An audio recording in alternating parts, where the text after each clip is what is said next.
Hey, it's the Crazy Geek Crafter with the last tutorial of 2017. I'm gonna make a banner to decorate my house with, and one for my wreath for the door. First, I'm gonna draw on the numbers on this piece of, or these pieces of cardstock. If you save the measurements for next year, you just have to make a 9, and you can reuse the 2 and the 0 and the 1. And then somewhere within the next 10 years, you won't need to make many more numbers. Well, I'm using a soft pencil, and I go over the lines again and again so that I can correct them, thickening them when I have found the right place for them. Remembering that the top of the 8 here should be smaller than the bottom circle, just like with the 0.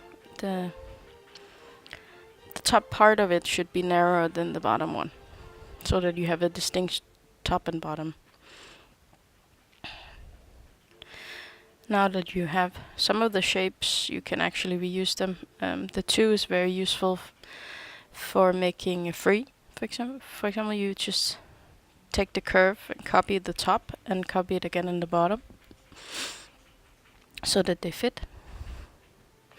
And the 1 is supposed to be a bit narrower than the other numbers, otherwise it looks weird.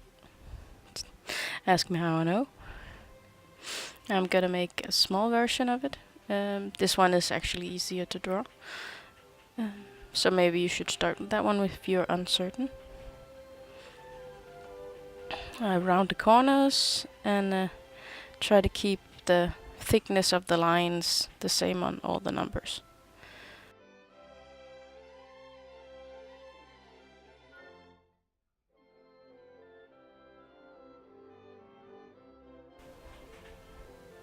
And again, I use the 2 to get the thickness of the lines of the 1, so that they match. Here we go. Now I just have to cut everything out. I use a combination of scissors, like here, and 2 types of knives. The one type is good for precision work, and the other one is good to for the deep cuts. Cardboard is not the easiest thing to cut, unfortunately. So I use this knife to outline the cuts I'm gonna make. I haven't yet realized that it will be easier to shift knives for the rest of the cut.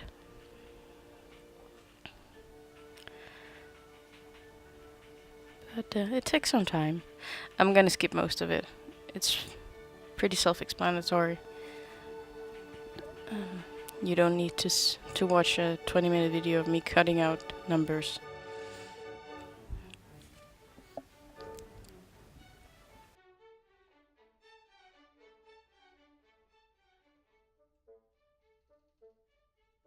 And here again, the precision knife and the deep cut.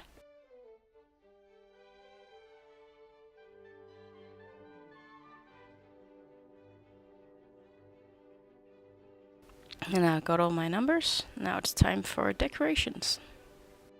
I used this shimmery paper I have lying around from Christmas. You could also use gift wrapping, or you could cover it in glue and pour glitter all over. I prefer not to, since I don't like to clean up glitter. I'm gonna make all of the small numbers in the same color.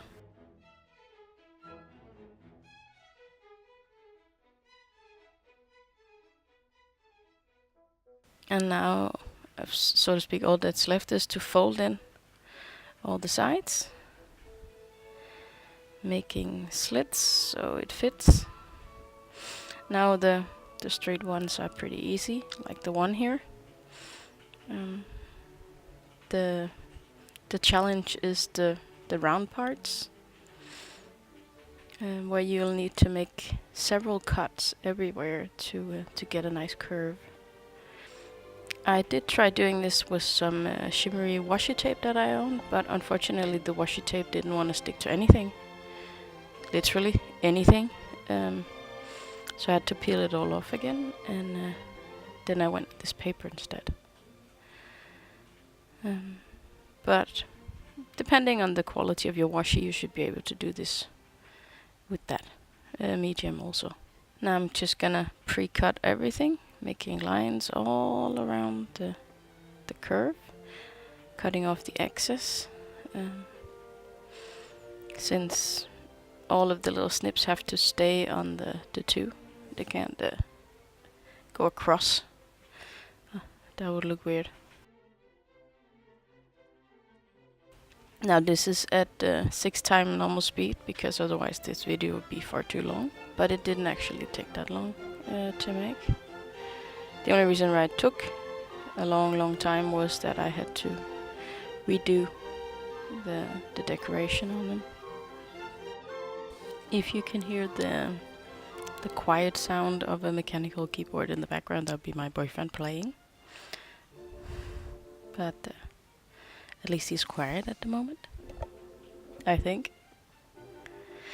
Well, here's the inside of the 8. I wanted to show you that one. It's the same with the 0. Cut the slits and then use your fingers to poke them out to get started on it. And then it's just going round and round with the glue. It's a bit fiddly, again, but it's easier on the bigger piece. I just really wanted this for my wreath on the door. I make one every year. One for Christmas and one for New Year's. I also do one for fall, one for spring. And the fall one gets a bit of extra decorations around Halloween, so. And it does look nice, my little wreath. And here I am finishing the 0.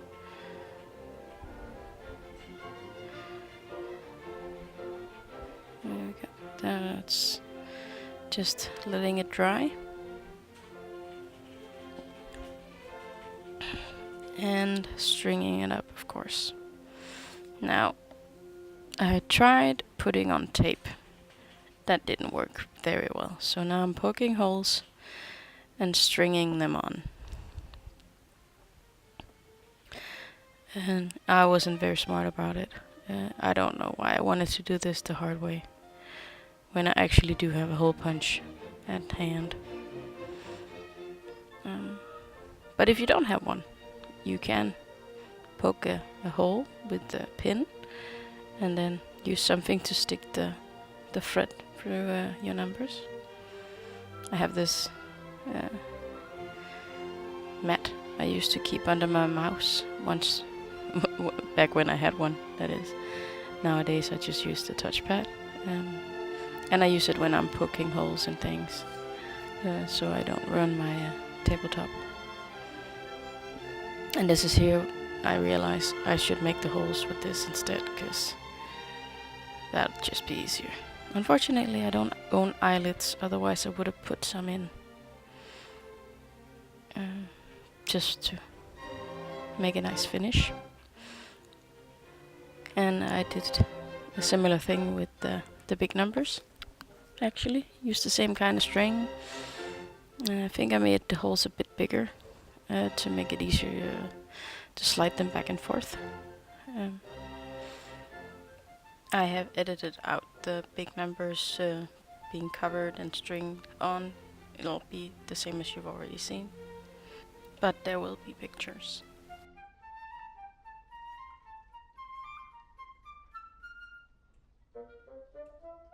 I hope you have enjoyed this tutorial and the others I've made this year. Now I hope you will have a happy new year, and I'll see you in 2018. And be careful with the big bada booms.